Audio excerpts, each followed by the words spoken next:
జిల్లా అమలాపురంలోని బుద్ధ విహార్లో అంబేద్కర్ 67వ వర్ధంతి త్రిరత్న బుద్ధ విహార్ 15వ వార్షికోత్సవం ఘనంగా నిర్వహించారు.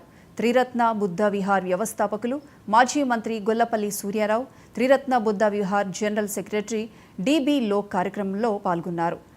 బౌద్ధ మూలాలు గుర్తుండిపోయే విధంగా త్రిరత్న బుద్ధ విహార్ను నిర్మించామని సూర్యారావు అన్నారు. ఇక బుద్ధ విహార్ ఆధ్వర్యంలో ప్రజలకు అనేక సేవా కార్యక్రమాలు అందించామని డిబి లోక్ గుర్తు చేశారు.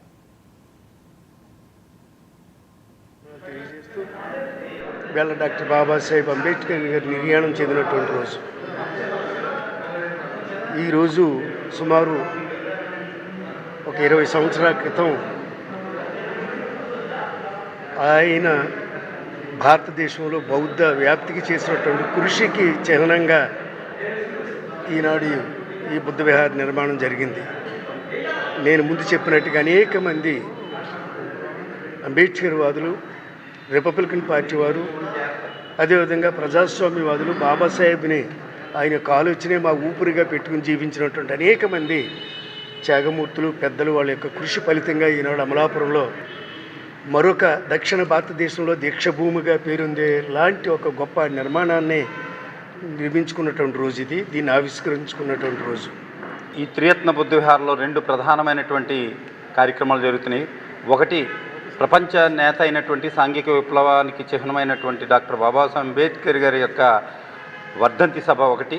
2, ఈ బౌద్ధానికి ప్రతీకగా నిలిచినటువంటి ఆంధ్రదేశంలోనే ఒక ప్రత్యేకత కలిగినటువంటి బౌద్ధ విహార, ఇది బుద్ధ విహార్, త్రిరత్న బుద్ధ విహార్, ఇది యొక్క వార్షికోత్సవం.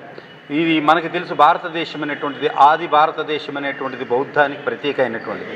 ఈ దేశంలోనే కాదు, ప్రపంచంలో ఎక్కడ నలుమూలన తవ్వకాలు జరిపినా బయటపడుతున్నటువంటివి మరి ప్రపంచ తథాగతుడైనటువంటి శాంతిదూత కనిపించినటువంటి బౌద్ధ మార్గం అనేటువంటిది. మరి అశోకుడే క్రీస్తుపూర్వం 261లో జరిగినటువంటి కళింగ యుద్ధంలోనే అంత రక్త పిపాసి అయినటువంటి అశోకుడే మరి తన కత్తిని ఆ యొక్క నరమేధానికి వదిలేసి ఈ ప్రపంచాన్ని రక్షించేది ఒకే ఒక మతం, ఒకే ఒక మార్గం, ఒకే ఒక సిద్ధాంతం అని బౌద్ధాన్ని ప్రతీకగా చిత్రీకరించినటువంటి సాక్ష్యాలు కోకొల్లలుగా ఉన్నటువంటిది. అటువంటి బౌద్ధాన్ని ఈ దేశంలో మరి అన్ని చోట్ల బాబాసాహెబ్ అంబేద్కర్ గారి యొక్క అశేషమైనటువంటి కృషితో ఈ బౌద్ధం ప్రపంచ దేశాల్లో మనజాలు